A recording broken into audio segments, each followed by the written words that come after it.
क्या नाम है आपका? सर मेरा नाम अजय मुड़िया है। अच्छा, अब कहाँ के रहने वाले हैं?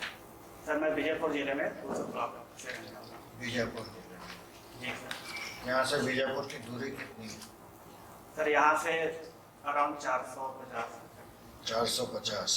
जी सर। आपने एनआईटी से मैकेनिकल इंजीनियरिंग में किया है। जी सर। अभी जो है नए एजुकेशन पॉलिसी में ये आया है कि इंजीनियरिंग के लिए मैथ्स जरूरी नहीं है। जी सर। आपके विचार से ये सही है या गलत है?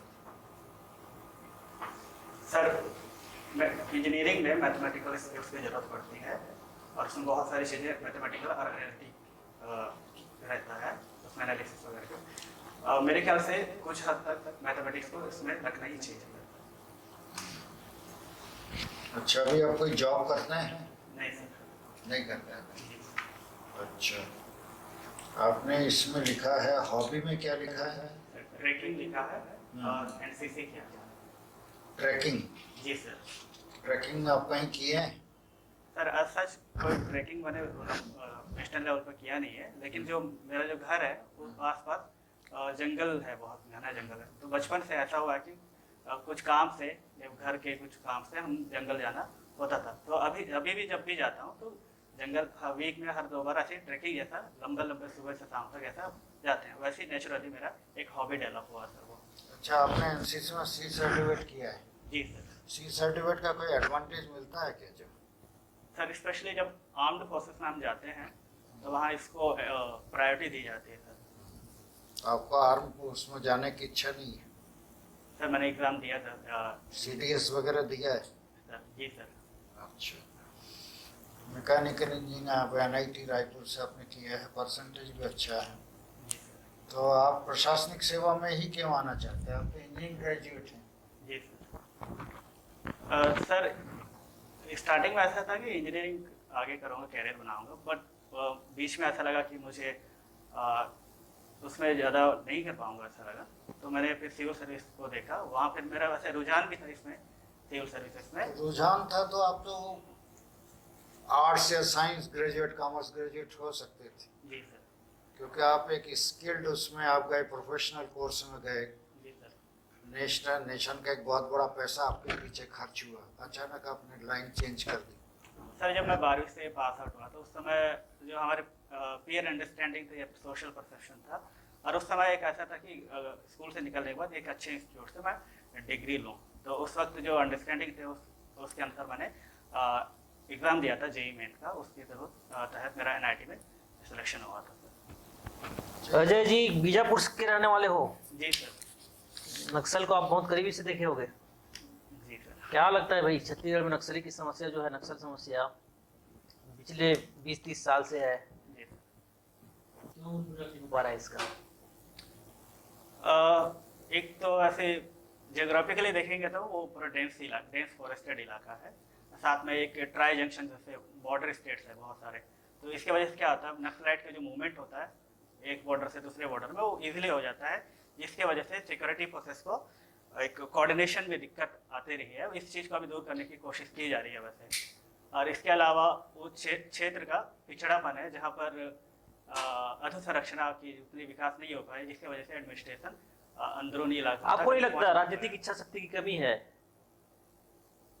लगता है सर, कुछ हद तक तो है। राजनीतिक कोशिश की जा रही है सर इस राजनीतिक क्षेत्र में, लेकिन मैं अगर देखा जाए तो उसमें बातचीत जो है, संवाद, इसके लिए लगातार कोशिश करना चाहिए सर हमें राजनीतिक तरीके से। भारत के जो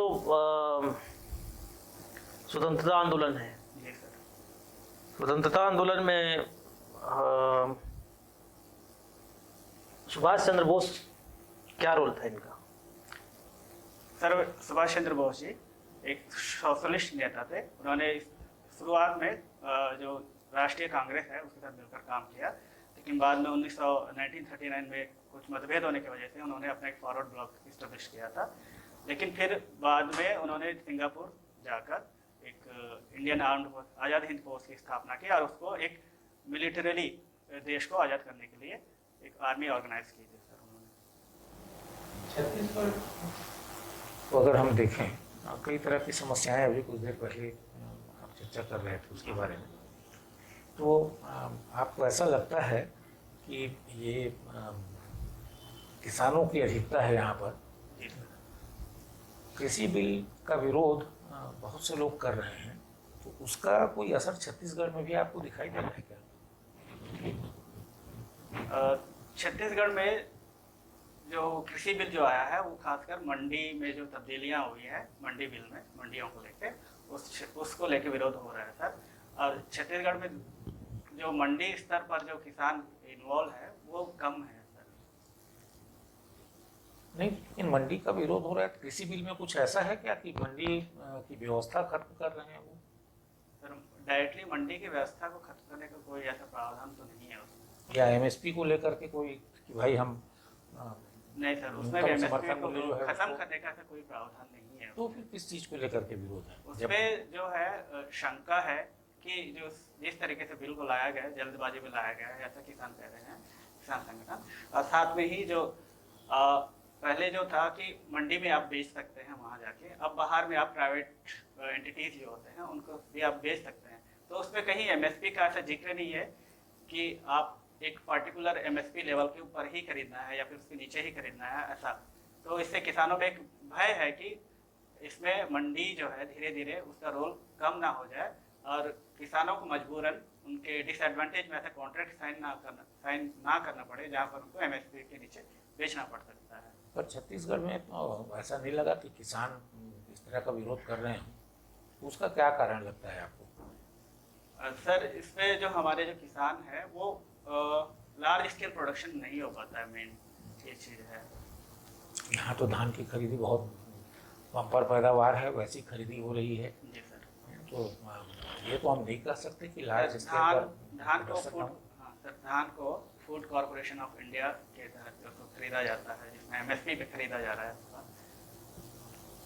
तो एमएसपी पे, लेकिन यानी उनको डर नहीं है छत्तीसगढ़ वालों को, कहीं ना कहीं कोई सपोर्ट तो होगा, इसीलिए डर नहीं है उनको, या उसका विरोध नहीं कर रहे हैं वो?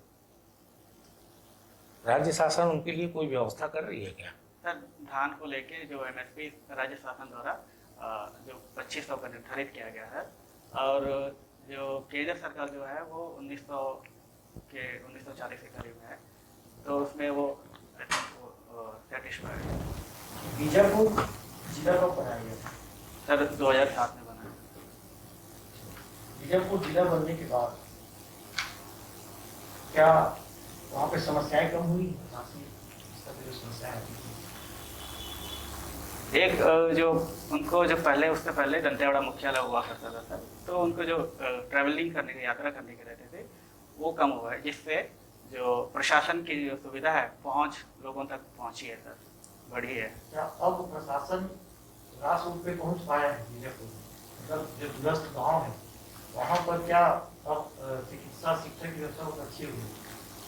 सर नक्सलवाद के वजह से वो समस्या अभी भी दूर करना बाकी है, पर जो 2007 के बाद से इसमें बहुत सारे इम्प्रूवमेंट हुए हैं। जैसे स्कूल्स बने, पोटा केबिन जैसे स्कूल्स बने हैं, साथ में शासकीय कन्या परिसर स्कूल्स बने हैं, और एकलव्य स्कूल्स खोले जा रहे हैं, और जो प्राइमरी हेल्थ सेंटर है उनको भी बहुत सारी जगह नए ओपन किए गए हैं सर, और साथ में ही रोड्स वगैरह अच्छे किए गए हैं, दुरुस्त किए गए हैं। सर आप ये बताइए वास्तव में नक्सली समस्या का मूलभूत कारण आप किसको मानते हैं बीजापुर जिले में?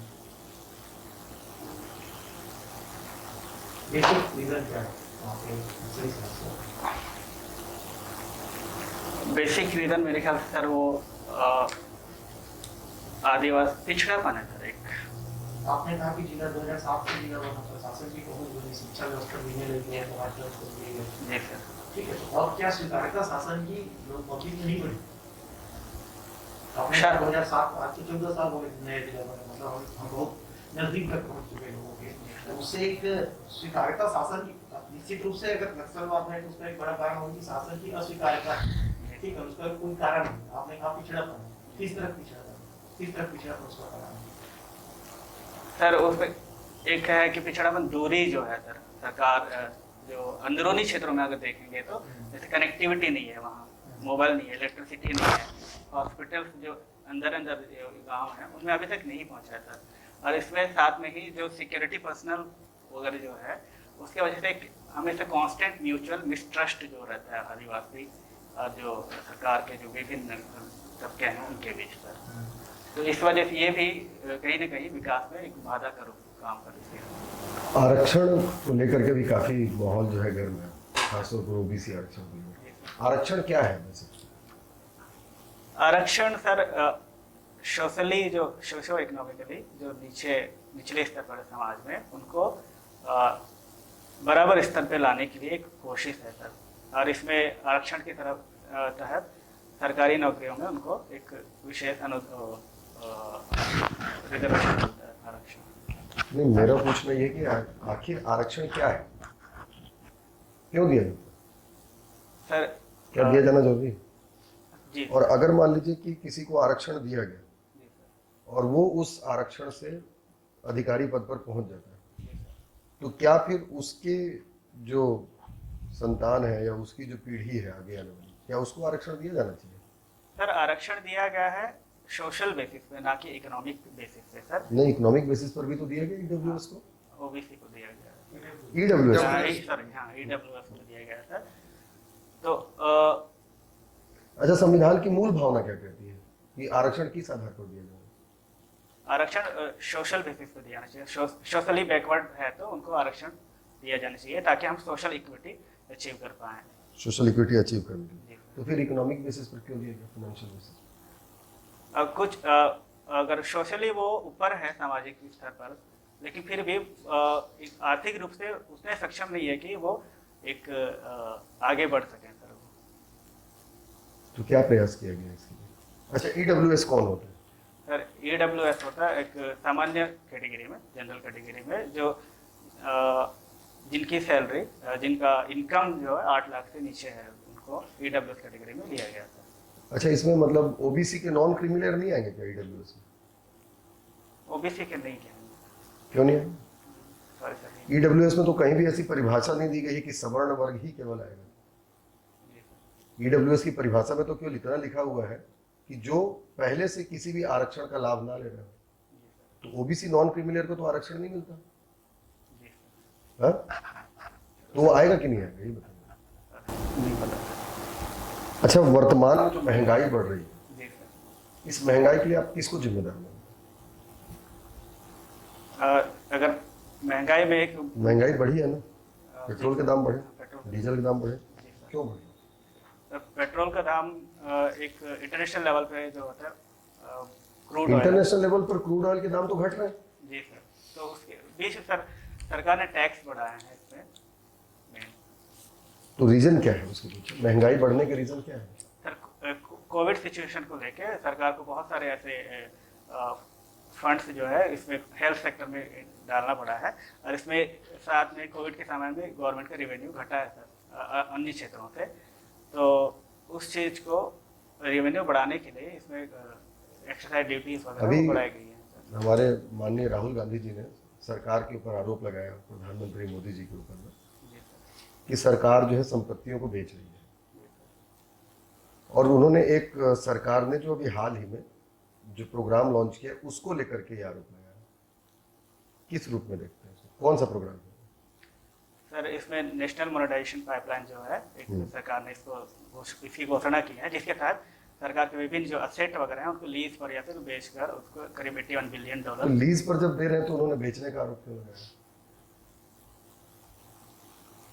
सर उसमें कुछ चीज़ों को शायद सरकार हमेशा के लिए दे देगी, ऐसा कुछ है उनका। लीज पर देना मतलब रेंट पर देना, कुछ एक टाइम पीरियड के लिए देंगे। जी सर। तो फिर आरोप निराधार है कि आरोप में आधार है? सर कुछ सेक्टर जो है उसको सरकार उनमें करने की कोशिश कर रही है, तो उन चीज़ों को लेकर श्री राहुल गांधी जी ने कहा होगा।